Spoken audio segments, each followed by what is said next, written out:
बाल योगी राष्ट्रीय संत स्वामी अरविंदाचार्य जी महाराज के official YouTube channel subscribe. Hanuman Chalisa सबसे पहले लिखी कहाँ गई? ये तुम्हारे पड़ोस में लिखी गई, तुम्हारे पड़ोस में।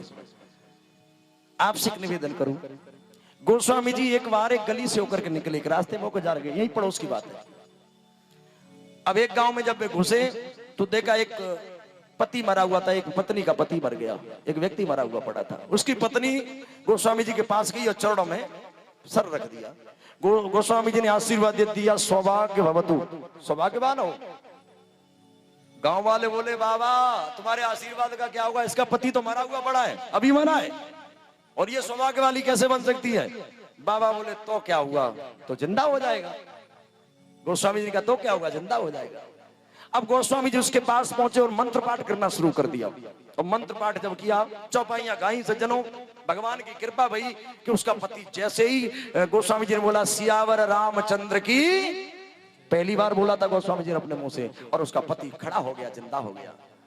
ये समाचार उस समय अकबर की जो गद्दी थी वो फतेहपुर सीकरी में अकबर की गद्दी थी सज्जनों, यहां रहता था ये। अकबर को पता लगा, बोले बाबा बड़ा पहुंचा हुआ है। अकबर ने अपने दूतों को भेजा, जाओ उस गोस्वामी नाम के बाबा को बुला के लाओ, तुलसी बाबा को बुला के लाओ। उस समय कोई ग्रंथ लिख रहे थे, बाबा तुलसीदास कोई ग्रंथ लिख रहे थे। अब इसके सिपाही आए, बाबा तो बाबा होते बाबा अरे मौज फकीरन की, उनके मन में हो तो करेंगे, नहीं मन में हो तो नहीं करेंगे। कहने लगे, तुम्हें महाराज अकबर ने बुलाया है? बोले, कह देना टाइम मिलेगा तो आऊंगा।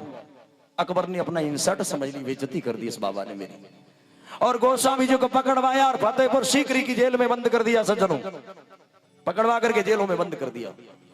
अब जेल में बंद किया, अब देखो कभी तो कुछ न कुछ करेगा, विद्वान जाएगा तो प्रवचन करेगा, कभी कविता करेगा। और उन्होंने जेलों में हनुमान चालीसा को लिखना शुरू किया। 40 दिन जेलों में रहे, एक दिन में एक चौपाई को लिखा और 40 चौपाई लिखी। और जैसे ही चौपाई पूरी हुई कि लाल देह लाली लसे आरुधर लाल लंगूर, वज्र देह दानव दलन, जय जय जय कपिसूर। जैसे ये चौपाई अंत में गाई है, 40वें दिन फतेहपुर सीकरी को बंदरों ने घेर लिया, चारों तरफ से अकबर को घेर लिया सज्जनों। बंदर खाने के लिए तैयार, टूट पड़े। अकबर भयभीत हो गया। विद्वानों ने बताया ये बाबा का जादू है, वो बाबा जेल में पड़ा है, उस बाबा का जादू है। 40 साल लिखी और इतनी चौपाई बोल नहीं पाई कि बंदरों ने घेर लिया सज्जनों। कहने लगे इन बंदरों से, कहो मुझे इतना मौका दे कि मैं उस बाबा से माफी मांग के चला आऊं। विद्वानों ने प्रार्थना बंदरों से करी है सज्जनों, तो वानर जैसे ही हटे और ये जा करके अकबर गोस्वामी की प्रार्थना करने लगा, हाथ जोड़ करके खड़ा है, मुझसे गलती हो गई, मुझे माफ कर दो। कहने लगे, जा अकबर, माफ तुझे क्या करना है, तू जिस दिन भी फतेहपुर सीकरी की गद्दी पर लौट करके आएगा उस दिन तेरा प्राणांत हो जाएगा, तेरे सिर के टुकड़े हो जाएंगे, इस गद्दी को छोड़ करके चला जाए, यही मेरी माफी में है।